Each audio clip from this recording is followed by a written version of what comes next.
Pero cambio y me voy con Luis Grimaldi, que está con uno de los infectólogos más importantes del país. Además, integrante de ese grupo que asesora al presidente. Luis, dale.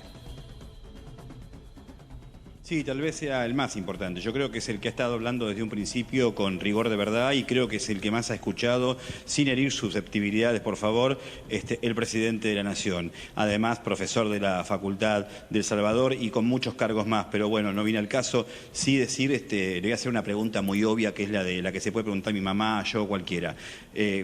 Son cortitas, después lo paso con el estudio. La lluvia ayuda digamos, a que el virus no se propague tanto. Y la otra es la persona que dio positivo y pasó por su enfermedad dentro de lo posible bien. ¿Cuándo está habilitada para volver a la sociedad y si de alguna forma es una persona que queda inmunizada? Bueno, buenos días. En primer lugar, la lluvia, cuando se genera alta humedad, favorece de que el virus no pueda transmitirse con tanta facilidad. Esto está debido a que aumenta la alta humedad, hace que la gota caiga más rápido al suelo y la gota lleva al virus, con lo cual la transmisión del virus, diríamos, es menor. Por eso las altas humedades se considera de que al virus lo inactiva más fácilmente que la humedad baja, ¿no? Con respecto al individuo que tiene una enfermedad benigna confirmada de coronavirus COVID-19, el concepto de alta es por lo menos una PCR, o sea, un testeo que sea negativo, y habitualmente uno espera alrededor de 14 a 20 días para dar el alta definitiva. En otros países se utilizan 2 test negativos con diferencia de 24 a 48 horas para dar de alta. Nosotros aquí, por un tema también de recursos, se está utilizando uno solo negativo y el alta definitiva después del día 14 y aún habla en el día 20, ¿no? ¿Y no se contagia más esa persona? Esa persona desarrolla anticuerpos, generalmente empiezan a aparecer se empiezan a detectar a partir del 4.º día y en general aumenta mucho en la convalecencia, con lo cual queda protegida por largo tiempo, ¿no? Bien, y lo paso con mis compañeros en el estudio. Bueno, muchas gracias, doctor, por atendernos. Muy valiosa su opinión. Lo dijo el presidente el domingo cuando anunció la extensión de la cuarentena. Me recomendaron los expertos hacerlo. Ahora, quería conocer un poco más en detalle esa recomendación. ¿Qué le dijeron al presidente? ¿Cuáles fueron los argumentos? ¿Y hasta cuándo le dijeron de extender la cuarentena? Si le dijeron, bueno, hasta el 3 está bien, o, bueno, por ahora, o por tiempo indeterminado.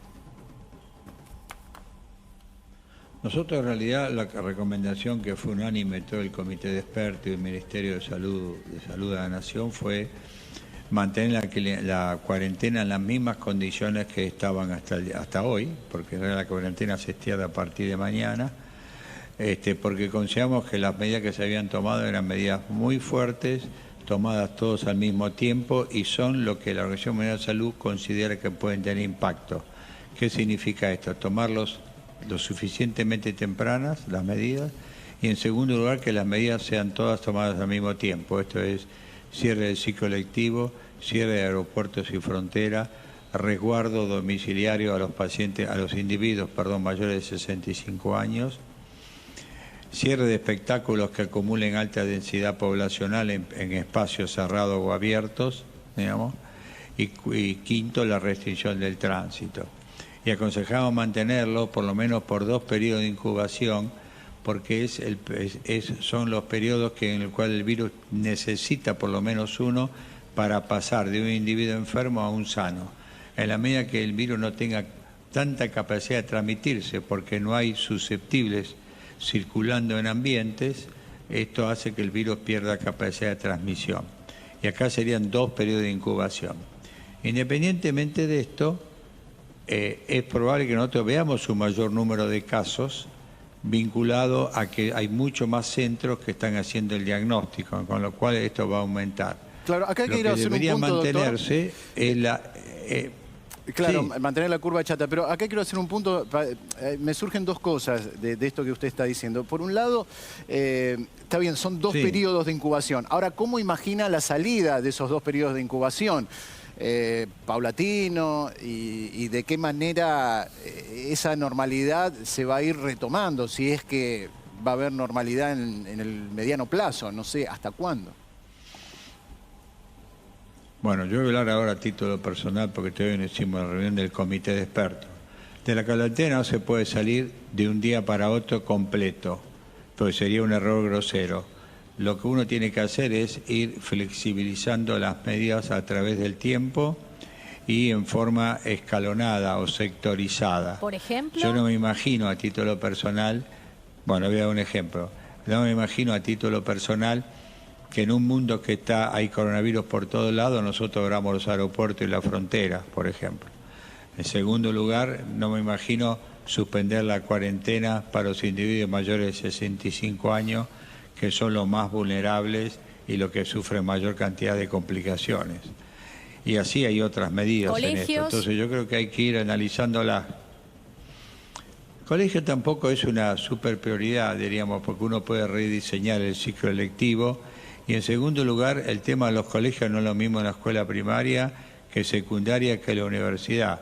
Por ejemplo, en la universidad usted tiene ya una edad donde hay individuos que se enferman y que algún grupo de ellos se internan e incluso requieren terapia intensiva. Por lo tanto, me parece que los ciclos selectivos hay que analizarlos por separado y ver cómo se va desarrollando esto en el tiempo. O sea, la cuarentena tiene que ir a través del tiempo, mantenerse e ir flexibilizando por sectores en función de cómo viene la pandemia, el número de casos y cómo se disemina a los autóctonos. Incluso uno puede discutir si usted puede mantener la cuarentena en forma variables por áreas, ¿no? No es lo mismo de repente una provincia que no tiene casos a una jurisdicción que tiene virus que están circulando en la comunidad con casos comunitarios. Hay que ver el tema de los casos. Argentina tiene 5... hay que ver el tema de los casos y obviamente es un día a día, pero ¿es una locura pensar que vamos a llegar a fin de año todavía con algunas restricciones? Yo tengo una sensación de que se va a finalizar completamente la cuarentena antes que fin de año. ¿Está bien?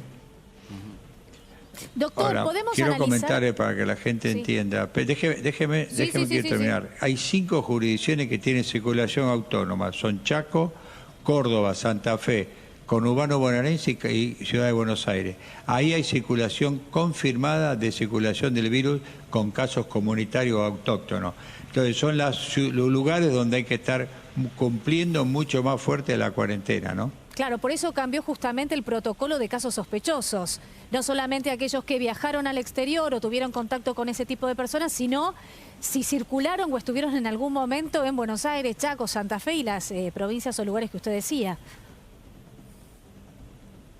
Correcto, usted lo ha dicho muy bien, o sea, ya hoy no se necesita tener contactos con viajeros ni contacto estrecho con viajeros, sino son individuos que tienen síntomas, especialmente en esas comunidades. Y también los que vienen del interior y que han estado en Buenos Aires y tienen síntomas, al volver, Buenos Aires o Chaco, lo que sea, hay circulación autóctona, entonces tiene más chance de enfermarse. Son individuos que uno tiene que testearlos rápidamente, ¿no? Doctor, para aislarlos y que no sigan contagiando a la comunidad.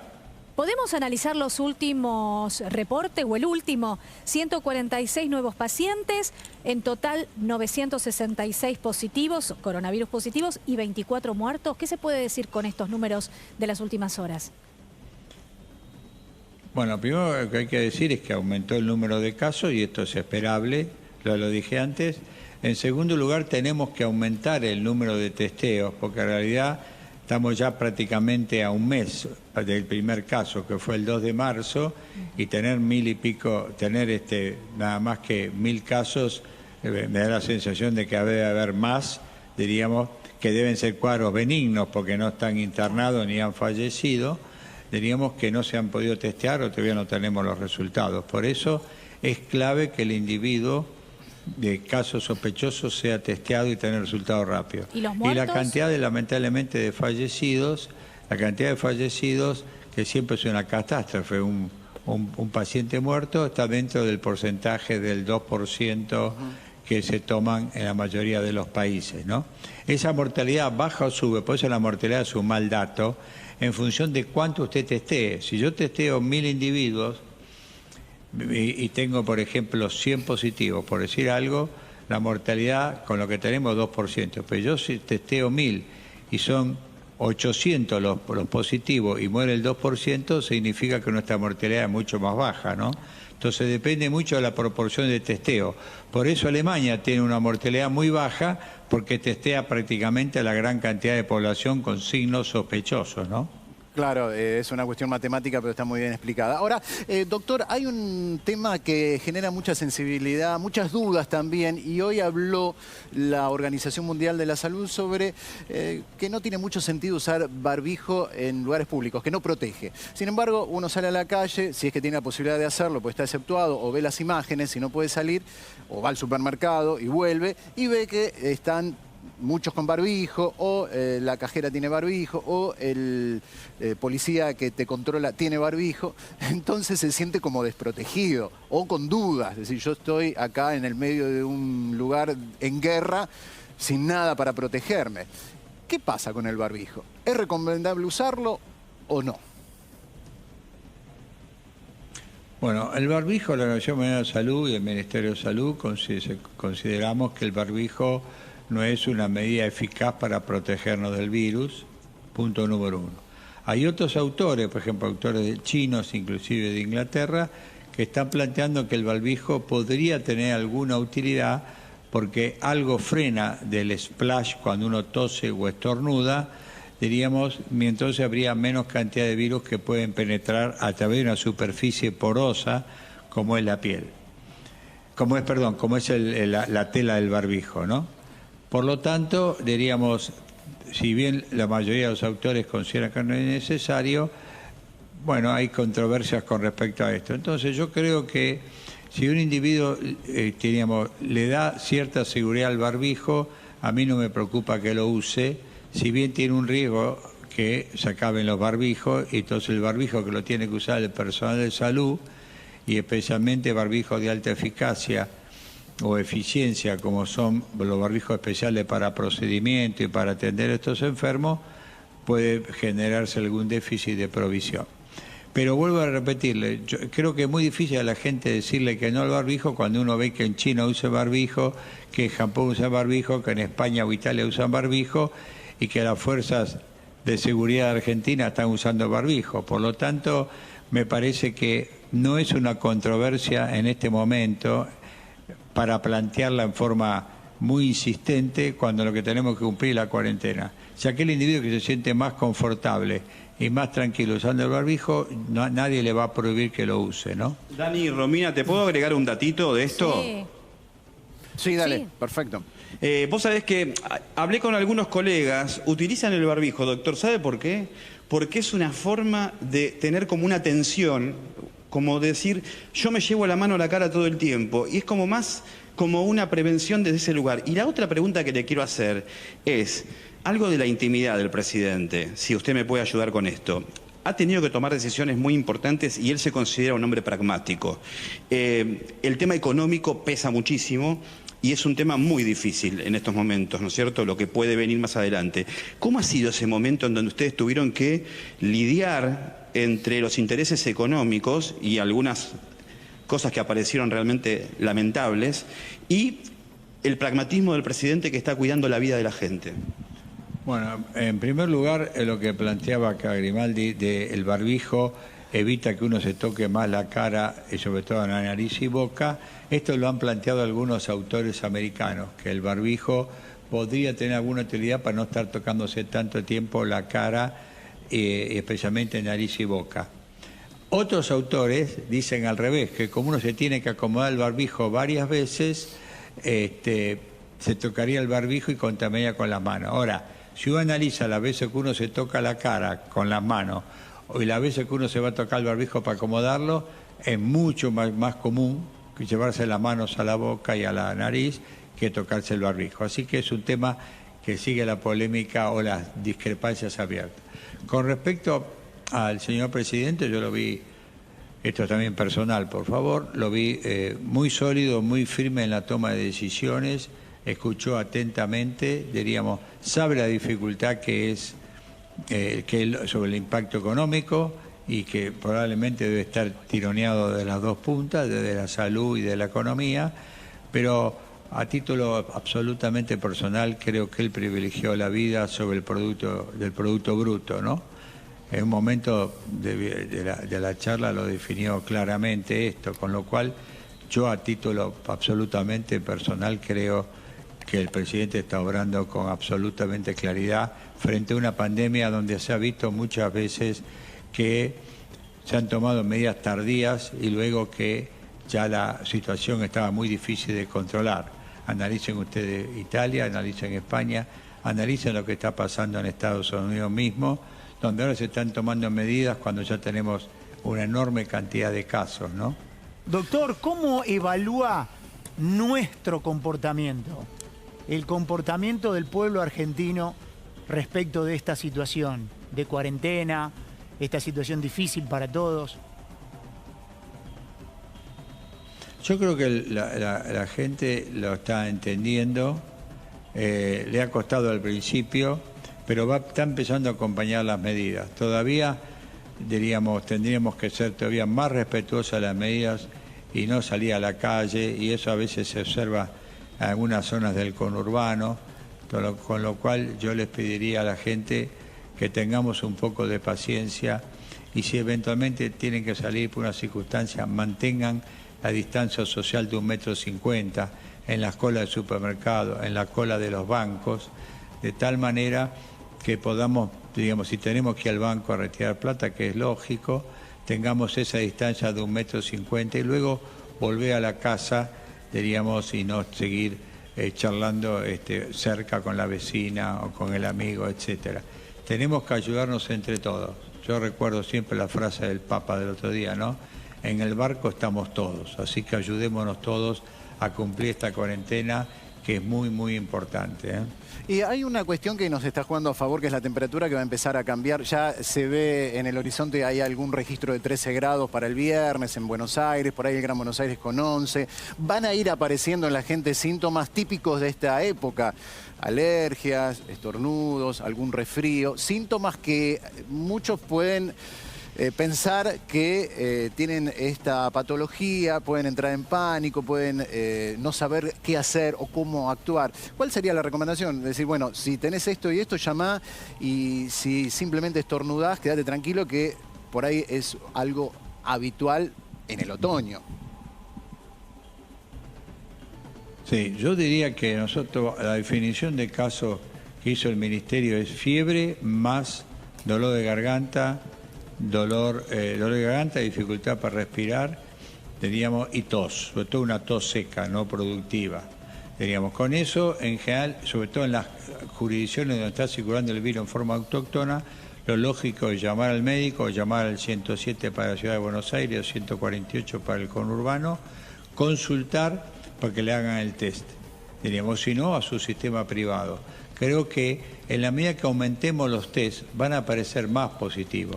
Y uno puede decir, bueno, pues entonces la enfermedad está muy diseminada. Pero sí es cierto, pero por otro lado, yo a ese individuo, a ese paciente, lo aíslo y beneficio al paciente, beneficio a la familia, porque le digo, tienen que tomar distancia social, usar los mismos utensilios, el mismo plato, el mismo vaso, hay que lavarlos con agua de lavandina y estar 1,50 m del caso. Y por otro lado, evito que el paciente siga eliminando el virus por la comunidad.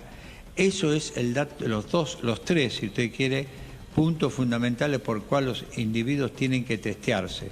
Y a veces le digo lo que pasa, tienen fiebre un día y tos 2, porque la enfermedad es muy benigna y no consultan. Ese individuo no va a internarse, pero va a seguir diseminando el virus en la comunidad y en su familia. Sí. Doctor, una última pregunta. A ver, hablamos de los barbijos. ¿Qué pasa con los guantes? Yo lo veo en los profesionales de la salud y también en la gente que está en materia de seguridad. ¿Pero no es mucho más higiénico lavarse las manos a cada rato o ponerse, si uno está en la calle todo el tiempo, alcohol en gel cada 2 o 5 minutos, que estar con los guantes y con esos guantes llenos de virus y de bacterias, tocarse la cara? Absolutamente correcto para la población general, incluyendo la fuerza de seguridad.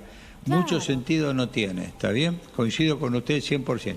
Los médicos es distinto, porque nosotros lo cambiamos contra cada paciente. O sea, vemos un paciente, lo cambiamos y nos ponemos otro guante para ver el próximo. Entonces nosotros mantenemos las condiciones de asepsia. Pero yo lo veo en la Fuerza de Seguridad. Piden un papel, después piden el otro papel, después piden otro papel, apoyan los brazos la mano con el guante en un coche. Y eso, aunque parezca mentira, diríamos, no, lo que hace es mayor contaminación. Y después hay que saber sacarse los guantes, porque si no se saca los guantes, usted hace un splash sobre su misma ropa, con lo cual uno tiene que darse cuenta que el guante no es un buen elemento. En cambio, estoy totalmente de acuerdo con lo que usted dice de lavarse frecuente la mano con agua y jabón y usar alcohol gel, ¿no?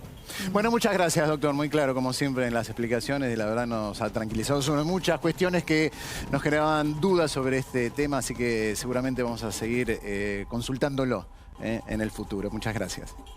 Muchas gracias. Gracias, Luis Grimaldi, ahí con el doctor, muy claro, tranquilizando sobre algunas cuestiones que seguramente vos en tu casa también tenías como dudas.